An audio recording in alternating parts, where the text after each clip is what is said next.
Hi friends, అందరికీ నమస్తే అండి. ఈరోజు మన గార్డెనింగ్ వీడియోస్లో ఫ్రెండ్స్, నేను పోయినసారి మీకు కుండీల్లో వేసింది మెంతాకు వేసాను కదండి. మెంతులు చల్లాను కదా. నేను గుంటూరుకి వెళ్ళొచ్చిన తర్వాత కొంచెం మూడు ఆకు కూడా వచ్చేసిందండి. మామూలుగా పప్పులోకి అయితే 2 ఆకులు వస్తుంది కదా, ఇంత ఎదుగుతుంది. అప్పుడే కోసేసి కూర వండుతారనమాట. నేను మన గుంటూరుకి వెళ్ళి వచ్చినప్పుడు 3 ఆకు కూడా వచ్చేసింది అనమాట. ఇంకా అందుకని వచ్చి రాగానే అంతా పెరికేసేసి వెనకాల కాడలు ఉంటాయి కదా ఫ్రెండ్స్, అన్నీ అయితే కట్ చేసేసాను. కట్ చేసి ఇలా అయితే ఎండబెట్టుకున్నాను.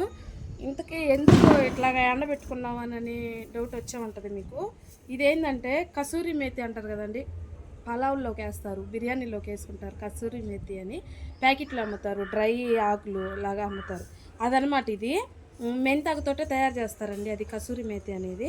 అందుకని నేను ఇట్లా చేసేసుకున్నా. దీన్ని అయితే ఒక 5 కేజీల్లో బిర్యానీలోకి అయితే వేసుకోవచ్చండి. సో వేస్ట్గా అయితే పోనీయకుండా మెంతాకుని ఈ విధంగా అయితే చేసేసుకున్నా. వీడియో నచ్చితే ప్లీజ్ లైక్ చేయండి, సబ్స్క్రైబ్ చేయండి. ఇది ఎండడానికి అయితే నాకు 4 రోజులు పట్టిందండి. బాగా డ్రై అయిపోవాలి కాబట్టి 4 రోజులు పట్టిందండి. వీడియో నచ్చితే లైక్ చేయండి ఫ్రెండ్స్. బాయ్ అండి.